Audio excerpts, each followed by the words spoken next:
ਖਬਰਾਂ ਦੇ ਵੱਲ ਆਈਏ ਸ਼ਰਮਾ ਜੀ, ਸ਼ੁਰੂਆਤ ਕਰੀਏ ਆਪਾਂ ਅਯੁੱਧਿਆ ਦੇ ਰਾਮ ਮੰਦਿਰ ਤੋਂ। ਇਹਦੇ ਗੋਲਕ ਚੋਂ 7 ਕਰੋੜ ਦੀ ਚੋਰੀ ਦਾ ਸਵਾਲ ਖੜਾ ਹੋ ਗਿਆ ਜੀ। ਪ੍ਰਵੀਨ ਜੀ, ਖੋਲ ਕਚੋਰ ਕਿਤੇ ਵੀ ਹੋ ਸਕਦਾ, ਕਿਸੇ ਵੀ ਥਾਂ ਤੇ ਸਥਾਪਿਤ ਹੋ ਸਕਦਾ ਜੀ। ਜਦੋਂ ਤੁਹਾਡੀ ਮਨਸ਼ਾ ਹੀ ਚੋਰੀ ਦੀ ਹੋਗੀ, ਹੂੰ। ਫਿਰ ਤੁਹਾਡੇ ਲਈ ਧਾਰਮਿਕ ਸਥਾਨ ਕੀ ਤੇ ਬਾਜ਼ਾਰ ਕੀ। ਚੋਰੀ ਰੁਪਈਏ ਦੀ ਕਰੋ, ਲੱਖ ਦੀ ਕਰੋ, ਕੱਖ ਦੀ ਕਰੋ, ਚੋਰੀ ਤਾਂ ਚੋਰੀ ਹੈ। ਚੋਰੀ ਸਹੀ ਹੈ।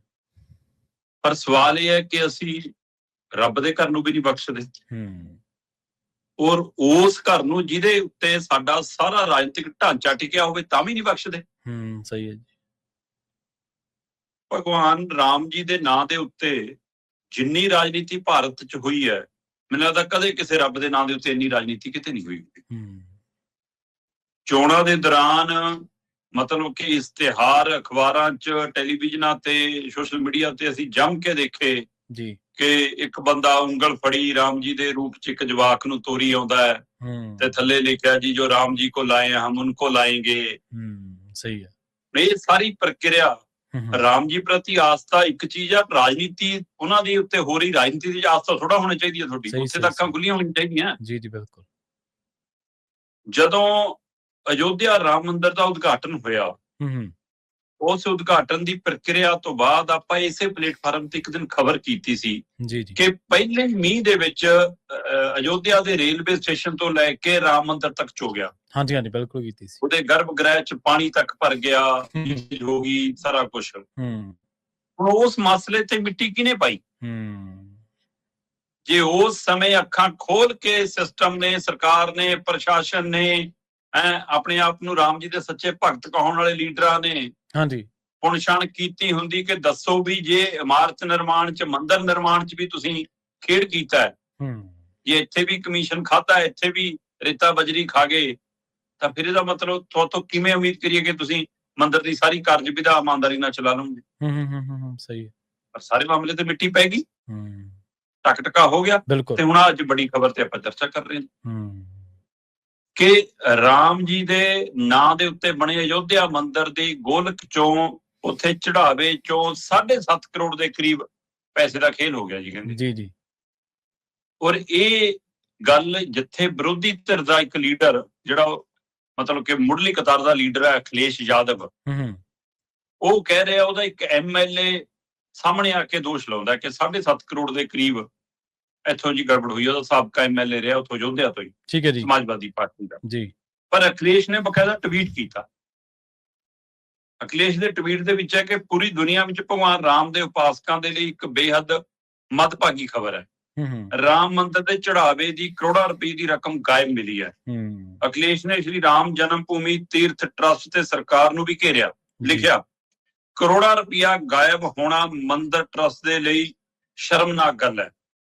ਕੋਈ ਵੀ ਸਫਾਈ ਦੇਣ ਦੇ ਲਈ ਸਿੱਧੇ ਰੂਪ ਸਾਹਮਣੇ ਕਿਉਂ ਨਹੀਂ ਆ ਰਿਹਾ? ਉਹਨਾਂ ਨੇ ਮੰਗ ਕੀਤੀ ਵੀ ਕਿ ਜਿਹੜਾ ਟਰੱਸਟ ਹੈ ਉਹ ਸਾਰਾ ਰਾਮ ਜੀ ਦੀ ਸਹੁੰ ਚੱਕ ਕੇ ਸਾਹਮਣੇ ਆ ਕੇ ਸਾਂਝੀ ਸਫਾਈ ਦੇ ਦੇਵੇ।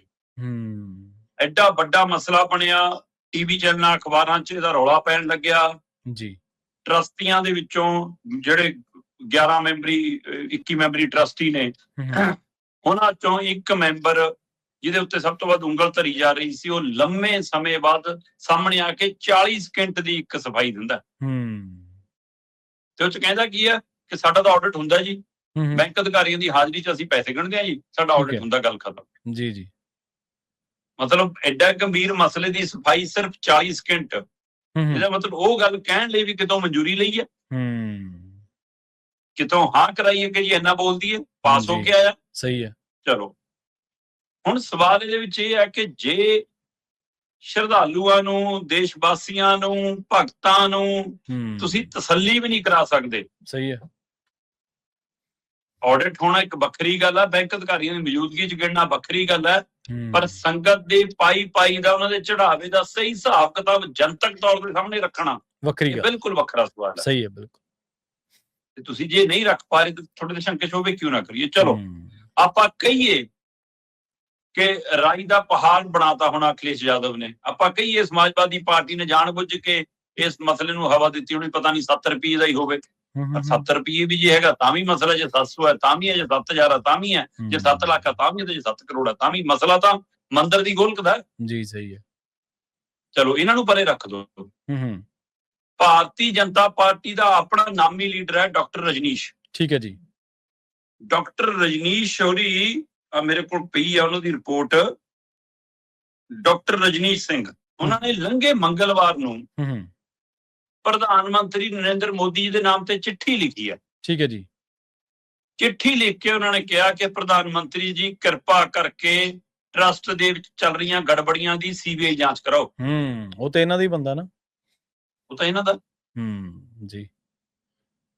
ਔਰ ਜੋ ਜਾਣਕਾਰੀ ਸਾਡੇ ਕੋਲ ਹੈ ਜੀ, ਉਹ ਕਹਿੰਦੇ ਪੀਐਮਓ ਹਾਊਸ 'ਚ ਹਲਚਲ ਹੈ, ਘਬਰਾਹਟ ਹੈ ਕਿ ਜੇ ਮਾਮਲਾ ਵੱਡੇ ਪਲੇਟਫਾਰਮ ਰਾਹੀਂ ਫੈਲ ਗਿਆ ਕਿਤੇ ਤਾਂ ਸਾਡੀ ਸਾਰੀ ਭਗਤੀ ਦੀ ਸ਼ਰਧਾ ਦੀ ਹਵਾ ਨਾ ਨਿਕਲ ਜਾਵੇ। ਸਹੀ ਹੈ। ਮੈਂ ਤਾਂ ਹੀ ਗੱਲ ਸ਼ੁਰੂ ਕਰਨ ਲੱਗਿਆ ਕਿਹਾ ਸੀ ਕਿ ਜਿਹਦੇ ਉੱਤੇ ਤੁਹਾਡਾ ਸਾਰਾ ਧਰਮਦਾਰ ਖੜਾ ਹੋਵੇ ਤੇ ਤੁਸੀਂ ਉੱਥੇ ਵੀ ਇਹੋ ਜਿਹਾ ਕੁਝ ਕਰੋ। ਸਹੀ ਹੈ। ਤੇ ਫਿਰ ਸਵਾਲ ਨਹੀਂ ਹੋਣਗੇ ਤਾਂ ਕੀ ਹੋਣਗੇ ਜੀ। ਹੁਣ ਜਾਣਕਾਰੀ ਮਿਲ ਰਹੀ ਹੈ ਕਿ ਪੀਐਮਓ ਹਾਊਸ ਨੇ ਸਾਰੀ ਰਿਪੋਰਟ ਮੰਗੀ ਹੈ। ਠੀਕ ਹੈ ਜੀ। ਪਰ ਜਾਣਕਾਰੀ ਤਾਂ ਉਦਣ ਵੀ ਹੋਈ ਸੀ ਜਦੋਂ ਮੰਦਰ ਚੋਇਆ ਸੀ। ਰਿਪੋਰਟ ਤਾਂ ਉਦਣ ਵੀ ਲਈ ਹੋਣੀ। ਸਹੀ ਹੈ। ਤੇ ਜੇ ਉੱਥੇ ਮਿੱਟੀ ਪਾਤੀ ਕਿ ਇੱਥੇ ਮਿੱਟੀ ਪਾਉਂਗੇ ਕਿ ਜਾਂਚ ਕਰਾਉਂਗੇ। ਮੈਂ ਕਹਿੰਦਾ ਸੱਚ ਸਾਹਮਣੇ ਆਉਣਾ ਚਾਹੀਦਾ ਕਿ ਵਿਰੋਧੀ ਝੂਠੇ ਦੋਸ਼ ਲਾਉਂਦੇ ਨੇ। ਡਾਕਟਰ ਰਜਨੀਸ਼ ਝੂਠ ਬੋਲਦਾ, ਉਹਦੀ ਮੰਗ ਗਲਤ ਹੈ ਕਿ ਤੁਹਾਡੇ ਸਾਰੇ ਜਿਹੜੇ ਟਰਸਟੀ ਨੂੰ ਇਕੱਠੇ ਹੋ ਕੇ ਸਾਹਮਣੇ ਆ ਕੇ ਇਹ ਮੰਗ ਕੀਤੀ ਗਈ। ਕਹਿੰਦੇ ਕਿ ਇਨਕੁਆਇਰੀ ਇੱਕ ਪਾਸੇ ਰੱਖ ਦੋ, ਸਾਰੇ ਟਰਸਟੀ ਇਕੱਠੇ ਸਾਹਮਣੇ ਬਿਠਾ ਦੋ, ਉਹ ਚੋਂ ਹੀ ਸੱਚ ਆ ਜਾਊਗਾ। ਕਹਿੰਦੇ ਬਾਅਦ ਜੀ ਕੱਲੇ ਨੂੰ ਬੋਲਣ ਦਾ ਮੌਕਾ ਦੇ ਦੋ। ਜੀ ਜੀ। ਸੋ ਇਸ ਲਈ ਹੁਣ ਇਹ ਸੱਚ ਲੋਕਾਂ ਨੂੰ, ਸ਼ਰਧਾਲੂਆਂ ਨੂੰ, ਸੰਗਤ ਨੂੰ, ਰਾਮ ਜੀ 'ਚ ਆਸਥਾ ਰੱਖਣ ਵਾਲਿਆਂ ਨੂੰ, ਬੀਜੇਪੀ ਦੇ ਭਗਤਾਂ ਨੂੰ ਇਹ ਦੱਸਣਾ ਜ਼ਿੰਮੇਵਾਰੀ ਬਣਦੀ ਹੈ ਸਿਸਟਮ ਦੀ, ਸਰਕਾਰ ਦੀ, ਪ੍ਰਸ਼ਾਸਨ ਦੀ ਕਿ ਭਾਈ ਦੱਸੋ ਖੇਲ ਹੋਇਆ ਜਾਂ ਨਹੀਂ ਹੋਇਆ ਜੀ। ਹੋਇਆ ਤਾਂ ਕਿੰਨਾ ਹੋਇਆ, ਕੀਤਾ ਤਾਂ ਕਿਹਨੇ ਕੀਤਾ, ਕਿਵੇਂ ਕੀਤਾ।